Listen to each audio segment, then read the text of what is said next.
Un abrazo gigantesco Gracias por para el todos. apoyo. Sin duda para todos ustedes. Así que ya saben, aquí estamos siempre ahí al pie del cañón, brindándoles la mejor información y tratando de hacer un análisis general de la situación de este país. Ese análisis que vamos a hacer, ¿con quién? Con el máster Gustavo Jiménez, póngalo en pantalla dividida.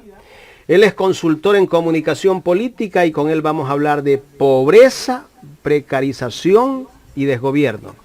Gustavo, ¿cómo le va? Buenos días, gracias por acompañarnos a través de Ecuador en Directo. Bienvenido. Muchas gracias, Jaime, Carla, un gusto saludarla. Un gusto. Buenos días.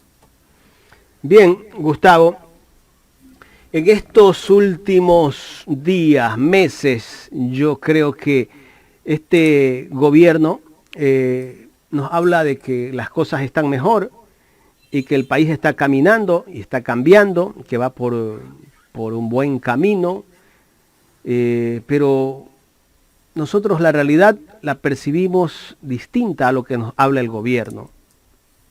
A veces entendemos que puede ser parte de una estrategia de sus asesores que intentan posicionar un mensaje distinto a la realidad que vive el país. Porque la inseguridad es un problema que lo vivimos a diario, aunque matan a mucha gente en la calle y a veces escuchamos a los ministros o al ministro del Interior, que es el que maneja el tema de seguridad, que dice que son vendetas, como que eso no importa. Ver justamente cómo asesinan a una persona que después le encontraron en su casa $5 millones, muy aparte de lo que le hayan encontrado, no, pero también recibió un balazo su propio hijo de 3 añitos. Esas cosas nos hacen reflexionar y nos hacen pensar a todos los ecuatorianos que por mucho que esa persona haya estado involucrada en temas irregulares, nos hacen pensar de que el gobierno como que no le interesa el tema de seguridad. Y después lo vemos al presidente de la República que con bombos y platillos anuncia un plan de viviendas de bambú en la provincia de Manabí, de casas donde cuestan casi $19.000 o cerca de $20.000. Bueno, en fin, ¿qué es lo que quiere hacer este presidente dentro de todo el estado de descomposición que estamos viendo en las instituciones públicas, en todo el sistema que maneja el Estado? Bueno, es un análisis bastante amplio, partiendo primero porque ¿qué es lo que quiere el gobierno vender? ¿Cuáles son sus prioridades? Mire usted lo que decretó el día de ayer, el decreto 513, donde declara como interés para el gobierno la realización de la Copa Conmebol Libertadores Femenina 2022 y la final de la Conmebol Libertadores de este mismo año. Esa es la prioridad del gobierno. Usted decía, un ministro del Interior, ya no hay Ministerio del Interior, ahora es un ministerio de gobierno. O sea, cubre los intereses exclusivamente del gobierno, los intereses políticos del gobierno. Esas son las prioridades. ¿Qué pasó con la seguridad en el país? Pues, Jaime, todos sabemos que desde el gobierno de Lenín Moreno se venía desarticulando un sinnúmero de políticas y de procesos que ya se habían ganado dentro de la materia de la seguridad interna específicamente, y se fueron desarticulando para llegar a lo que estamos ahora. ¿Y cuál es la prioridad de este gobierno? Pues no se ve, no hay política pública. Ayer, basado en un decreto nuevo, el 514, el presidente decreta la Secretaría Nacional de Seguridad Pública del Estado, ¿verdad? Donde pone al abogado, al doctor Diego Ordóñez, asesor hasta ayer del presidente en temas legales, y hoy pasa a ser el secretario nacional de la Seguridad Pública del Estado, donde va a generar políticas públicas, planificación y coordinación de seguridad. ¿Usted recuerda al doctor Diego Ordóñez, estimado Jaime, en la Asamblea? Él no presentó una propuesta en la Asamblea Nacional, una sola propuesta. Y ahora va a ser el secretario nacional de Seguridad Pública y del Estado. ¿Ya? Recordemos que para llegar a esto, el expresidente Lenín Moreno eliminó el Ministerio Coordinador de Seguridad, Correcto. el Ministerio de Justicia, obligando de alguna manera a la inteligencia y a la atención integral en sistemas de seguridad pública a olvidarse de la población. Entonces, viene este gobierno sabiendo lo que pasaba y no crea políticas públicas de seguridad hasta el día de ayer, donde se le surgió la gran idea de crear la Secretaría Nacional de Seguridad Pública. Esas son un poco las distorsiones que lamentablemente este gobierno tiene, y siendo objetivo, de alguna manera, dentro del pensamiento y de la seguridad que tiene todo ciudadano. Usted muy bien explicaba hace un momento, Jaime, que hoy en día no puede estar uno libre de cualquier incidente que pueda ocurrir. Y esto tiene que ver mucho con la pobreza, tiene que ver mucho con la falta de oportunidades de trabajo y tiene que ver mucho con el desgobierno. Correcto. Por supuesto que el tema de la inseguridad de este país es producto de la falta de oportunidades. Vemos a los jóvenes que ni siquiera están yendo, algunos ni siquiera al colegio, porque habían jóvenes que estaban estudiando en colegios particulares y esta vez no tienen ni espacio en los colegios fiscales porque no hay espacio. Vemos que el presidente de la República anuncia con bombos y platillos la creación de la Universidad de la Policía Nacional. Está bien que la cree, pero solucione los problemas que tienen pues los jóvenes para acceder a las universidades públicas, que son cerca de 100.000 jóvenes que se quedan sin estudiar todos los años. Y esa fue parte de su propuesta de campaña. Yo creo que con eso ganó la presidencia de la República. Pero una vez que gana el presidente de la República no le importa, no le interesa que no se cumpla con su propuesta de campaña, Gustavo. O sea, yo digo, la palabra del presidente de la República está tan devaluada, que lo que te dice en este momento, voy a arreglar en este país, no lo arregla. Ya vemos que la CONAIE está incómoda con el manejo de las negociaciones. Ayer escuchaba una dirigente de la CONAIE que no están de acuerdo porque están demorando en ciertas mesas y seguramente esto tarde o temprano, o más cerca que tarde, va a haber un rompimiento por parte del gobierno, porque el gobierno seguramente saldrá a acusarlos. Y ya lo dijo hace poco, los violentos, volvió a decirlo hace una semana y unos días más. Por supuesto, Jaime. Y es que hay que analizar también desde el punto de vista de un plan integral en tema económico. ¿Cuál es ese plan que tiene este gobierno para poder liberarnos de todas estas situaciones que tiene agobiada la población? Por ejemplo, la pobreza. El INEC, recién en un informe presentado este año, hace pocos meses, manifestó que cerca de 5.7 millones de ecuatorianos estamos en condición de pobreza. Este reporte viene del INEC en junio recién este año, lógicamente es la proyección del 2021, pero la proyección tiene que ver siempre un año después, ¿no? De esta forma, este 5.7 millones de ecuatorianos que hoy vivimos en la miseria, particularmente tienen un ingreso mínimo de $87,71 mensuales. Es decir, un equivalente de $2.8 por día. ¿Quién puede vivir con eso?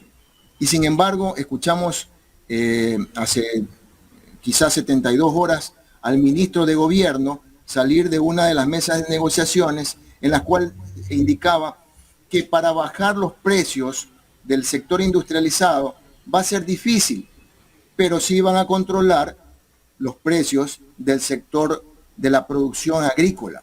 Mira esa distorsión.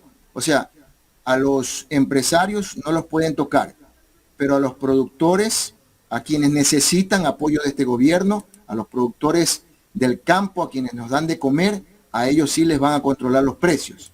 Esas son las distorsiones en las cuales la pobreza nos está llevando a una pobreza extrema por parte de faltas de políticas de este gobierno.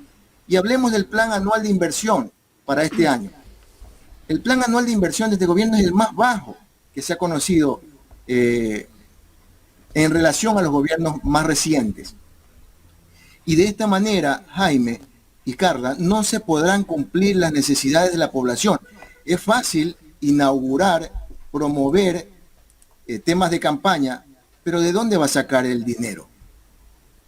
Si en verdad el presupuesto del Estado sirve para pagar y cumplir las deudas internacionales de las multilaterales. Es básicamente ese el objetivo. No hay política pública que respalden las leyes que se aprueban dentro de la Asamblea. Por ejemplo, ayer la Asamblea Nacional aprobó la Ley de Carrera Sanitaria, que beneficia al sector sanitario del país. ¿Qué hizo el Ministerio de Salud? Ayer también despidió a cientos entre médicos y empleados de la salud. No hay una coherencia dentro de lo que quiere este gobierno para el bienestar de la población. Mientras la Asamblea le dice, ok, vamos a aprobar la ley de carrera sanitaria en el cual se beneficia a un mejor salario, a una categorización para cada médico dentro de sus funciones y así se les pueda pagar mejor, viene el Ministerio de Salud y despide a médicos que hoy en día hacen tanta falta. Vaya usted a sacar una cita médica en un centro de salud público. No hablemos del Seguro Social, hablemos del Ministerio de Salud Pública. Lo atienden, sí, un médico de medicina general, pero si usted ya requiere una atención integral con algún profesional específico, con alguna sintomatología específica, no hay atención. Y eso es peor que la atención que brinda el Seguro Social, que ese es otro tema que también le compete al gobierno nacional, porque es quien pone a la cabeza a administrar esa entidad tan importante que los ecuatorianos hoy en día necesitamos. Entonces, le decía Jaime, no hay políticas, no hay política pública que respalden las leyes. No hay voluntad política por parte de este gobierno para tratar de minimizar las necesidades de la población. Gustavo, ¿cómo está? ¿Cómo Carlos. le va? Un gusto. Gracias. Carlos. Bueno, dentro de las cosas que al principio de año el gobierno anteponía o justificaba era que no tenía gobernabilidad dentro de la Asamblea. ¿Podríamos decir que esta ha sido una piedra en el zapato para que el gobierno no cumpla sus objetivos? Bueno, o al menos es lo que a inicios de año manifestaba, hasta que decidió ya que iba a coger otro rumbo y que iba a trabajar sin necesidad de la Asamblea. Bueno, lo que el gobierno ha pretendido es tener una asamblea a medida, una asamblea que apruebe todo lo que él envía.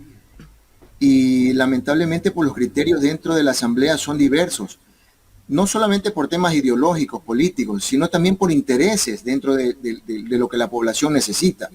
Entonces, existe esa distorsión por parte del gobierno de entrar a la disputa con los asambleístas, a la disputa porque no se aprueba lo que él quiere, ¿verdad?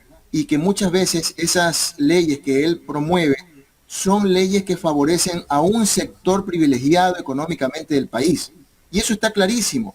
Vea usted, por ponerle un ejemplo, esta ley que privilegia al sector privado, que de alguna manera permite que algunas concesiones se puedan dar para la privatización.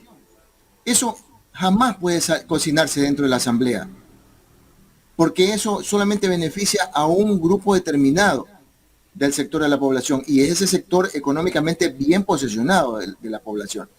Pero hay otras leyes, como por ejemplo la que decía hace un momento, la ley de carrera sanitaria. Hablemos de otra ley reciente, la ley orgánica, fue una reforma, ¿no? La reforma a la ley orgánica de educación intercultural. En el tema de equiparación salarial, los maestros hoy en día todavía están esperando pues que se pronuncie. Ya salió un tuit de la Secretaría de Comunicación diciendo que ya les van a subir el sueldo de acuerdo a la categorización. Pero la pregunta es, finalmente, ¿de dónde va a salir ese financiamiento? Y yo estuve leyendo ese tuit. La categorización perjudica definitivamente a aquellos maestros que no han logrado llegar a esa categorización. Lo mismo va a ocurrir con la reciente ley de carrera sanitaria, donde el gobierno definitivamente no va a tener el dinero para poder cumplir esa ley.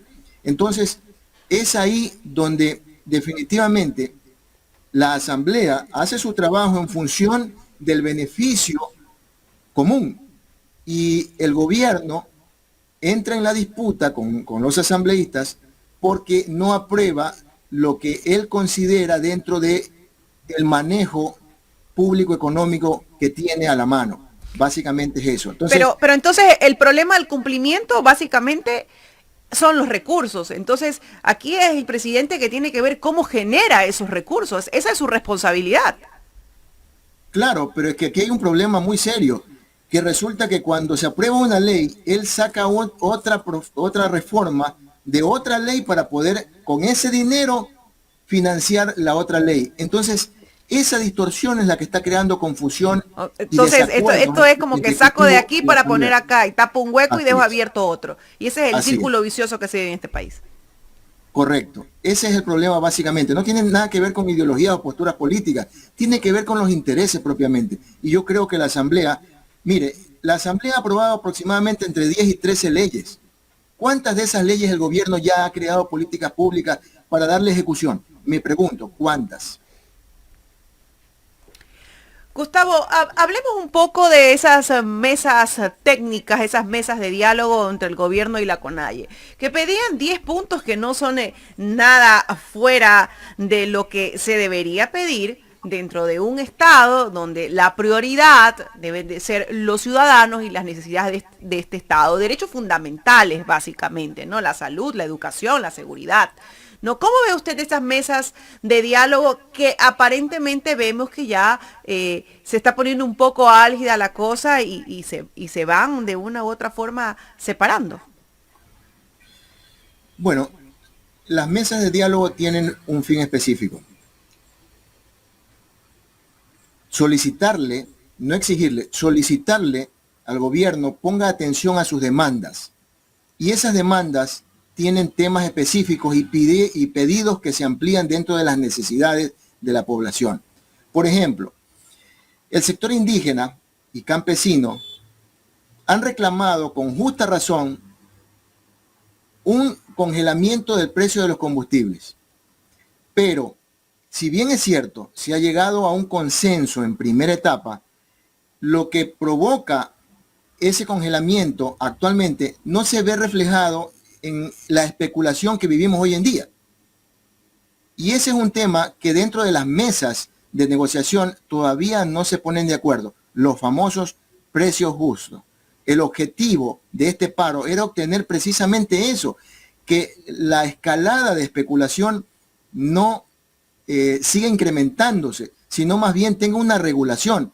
Pero como dije hace un momento, sale el ministro de gobierno a decir que a los empresarios no se los puede tocar, a los industrializados no se los puede tocar. Es inviable esa negociación dentro de la mesa.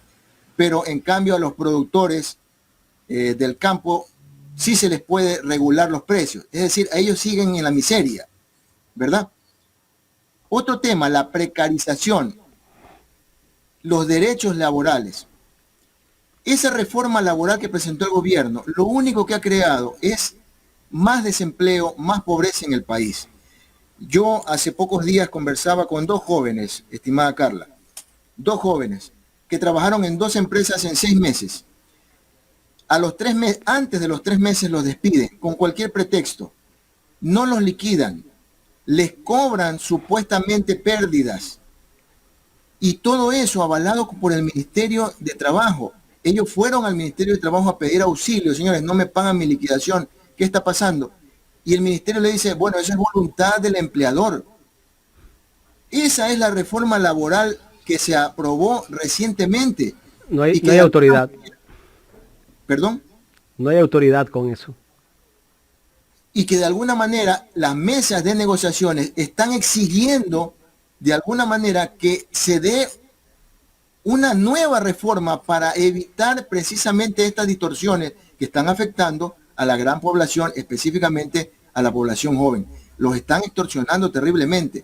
Otro tema importante dentro de los derechos de los colectivos, que piden que se respete y fortalezca la educación intercultural. Hace un momento decía que se aprobó hace un mes atrás, si no me equivoco, esta ley, esta reforma a la ley de educación intercultural en el tema de la equiparación salarial. Hoy en día los maestros todavía no tienen una respuesta clara. Hay ofertas de parte del gobierno, hay ofertas de parte del Ministerio de Educación, hay mesas de diálogo también dentro de los maestros, pero no se llegan a acuerdos.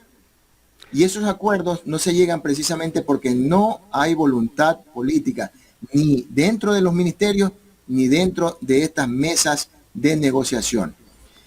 Correcto. Gustavo, me gustaría escuchar tu criterio sobre lo que anunció el presidente de la República, ese nuevo plan de vivienda de casas de bambú. Hasta cierto punto yo creería que una casita de bambú está bien como para ir a la playa, para vacacionar y todo, pero crear un plan de viviendas de casas de bambú que, por cierto, no son tan baratas, ¿eh? Cuestan cerca de $20,000. Y aquí, justamente la semana pasada conversábamos con el doctor Jorge Acosta, analista político, que fue expresidente del Tribunal Supremo Electoral, y él nos decía que esas casas podrían costar máximo $5,000 y pico, bueno, que lleguen a $7,000, $8,000. Pero se ha hecho un plan de viviendas, o se está haciendo un plan de viviendas de bambú de $20,000. Ahora, digo yo, estas casas tendrán la seguridad que necesita una persona para vivir con su familia, porque recordemos que el bambú, todo lo que es madera, es material combustible. Pero el gobierno anuncia este plan de vivienda que no estaba dentro de su plan de gobierno. ¿Qué nos da a entender el gobierno? Que en realidad va de acuerdo a cómo se le presenta el momento y no tengo más que presentar, alguien me trajo un proyecto, hagamos ese proyecto. A ver, primero partamos de la oferta. El presidente prometió en campaña 2 millones de viviendas en su plan habitacional durante los 4 años de gobierno. Entonces él tiene que cumplir de alguna manera con esa promesa de campaña. Se habla de este plan de viviendas de bambú, se llama Plan Familia de Bambú, si no me equivoco, el plan habitacional. Efectivamente están valoradas en cerca de $20,000, 18,000 y algo, ¿no? Con un subsidio que el gobierno asume y que de alguna manera pues va a beneficiar aparentemente a 8,000 familias. Pero estos anuncios, mi estimado Jaime y Carla y amigos de Ecuador en Directo, son anuncios que buscan tapar la verdadera problemática que enciende a la población en la desesperación. Y digo enciende porque de verdad que ya estamos viviendo en un colapso nervioso, porque ya estamos en una población muy convulsionada, en una sociedad totalmente desfigurada. Hoy en día da lo mismo que te robe un asaltante armado que te robe una gasolinera.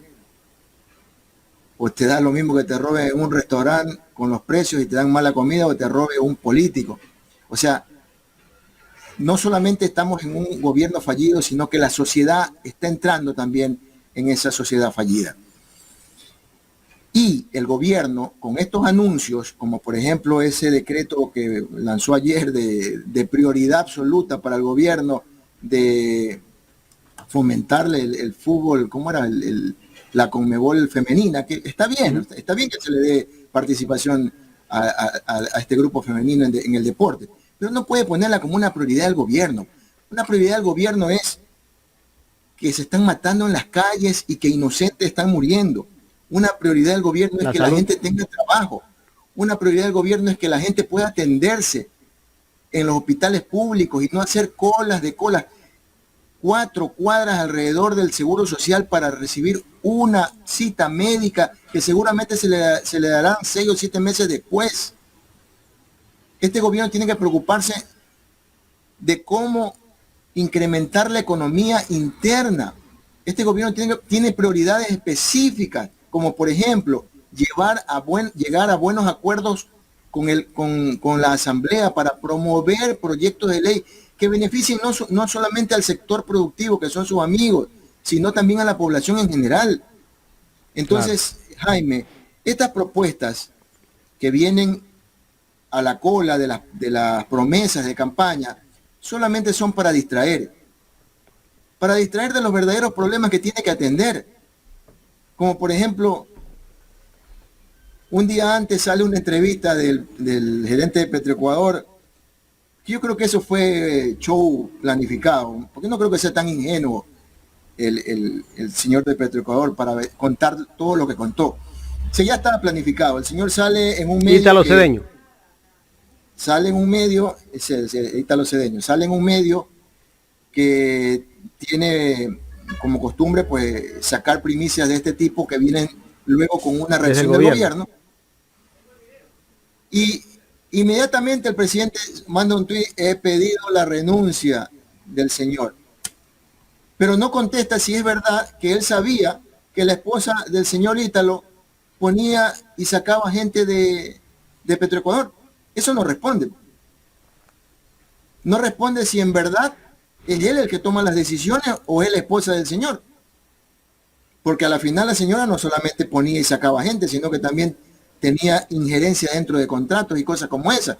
Entonces, este tipo de anuncios son distractivos para que la población se olvide de que no hay donde atenderse en los hospitales públicos, se olvide de que el dinero no le alcanza y siga viviendo con $2.80 diarios, se olvide de que a sus hijos los sigan abusando empresarios que tratan de ganar más con el bienestar de esos jóvenes, porque ni siquiera los afilian, porque ni siquiera les dan los beneficios de ley, porque los hacen trabajar más de 8 horas y no les pagan los sobretiempos. Entonces, Jaime, este anuncio, para retomar, este anuncio de las viviendas de bambú, bueno, suena simpático para quien no tiene en ese sector, ¿verdad? Quien no tiene en ese sector vivienda. Suena atractivo porque a la larga tiene el terreno donde en un tiempo determinado, Gustavo, ya con su Gustavo, pero la gran interrogante, el Estado no puede invertir en un proyecto de vivienda que no es seguro desde el punto de vista, desde el material de construcción que se va a utilizar. Es un material que en realidad es combustible. Se prende una chispa y esas casas quedan en escombro. O sea, el Estado no puede invertir en eso. El Estado tiene que invertir en un plan de vivienda que sea seguro. O sea, ese es un criterio mío y yo creo que de mucha gente que nos está viendo y de la gente de a pie que sabe que en un momento que hay un cortocircuito en una vivienda de caña, porque ya hemos visto en estos sectores periféricos de acá de Guayaquil, ¿cómo quedan esas viviendas? Bueno, recordemos que de alguna manera debe haber una investigación de por medio, el Midubi, que es quien avala esto a través del gobierno, debe haber hecho alguna planificación y estudio específico para cubrir estas necesidades, porque sería catastrófico que ocurra lo que usted está anunciando, Jaime, que se entreguen las viviendas y que a los pocos días se incendie una de esas y se cree un efecto dominó, porque una está al lado de la otra. Y se pierdan $5 millones, que es la inversión que entiendo el gobierno va a poner para la construcción de estas viviendas, cuando estos $5 millones bien pueden servir, por ejemplo, para difundir de mejor manera estas boticas solidarias que el gobierno prometió y que ya sacó en 1 o 2 sectores de Guayaquil y que el resto del país está esperando. Estos son los anuncios de este gobierno que no tienen más que la lógica de distraer a la población, de calmar a la población. Y hay algo muy importante, Jaime. Hay que considerar también el comportamiento de sometimiento al cual este gobierno y el anterior han llevado a la población ecuatoriana. Un conformismo. La población está callada.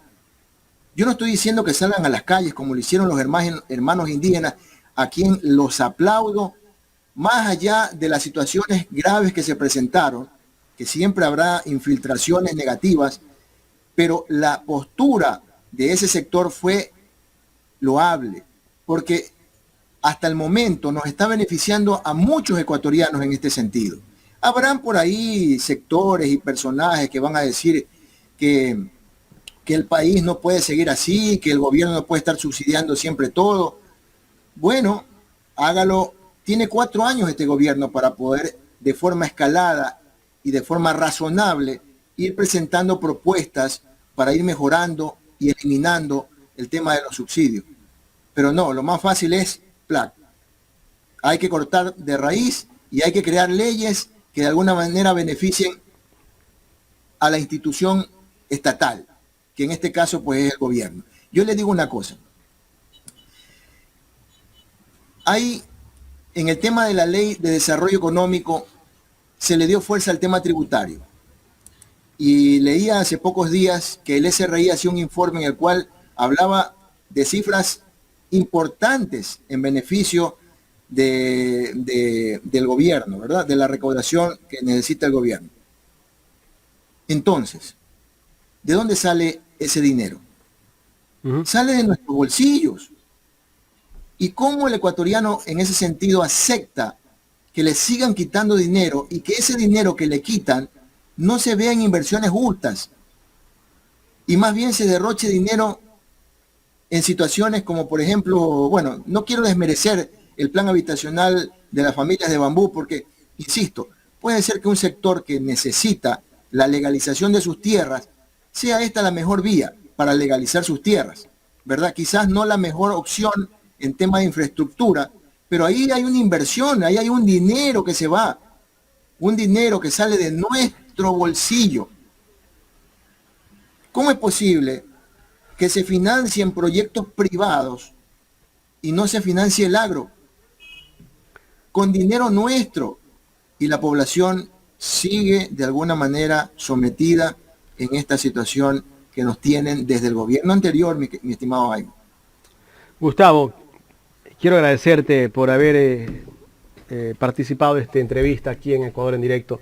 Vamos a seguir hablando en los próximos días de otros temas que son vigentes y que cada semana pues hay temas interesantes que hablar y que discutir dentro de este espacio. Muchas gracias, Jaime. Muchas gracias, Carla. Que tengan un buen día. Gracias por la defensa.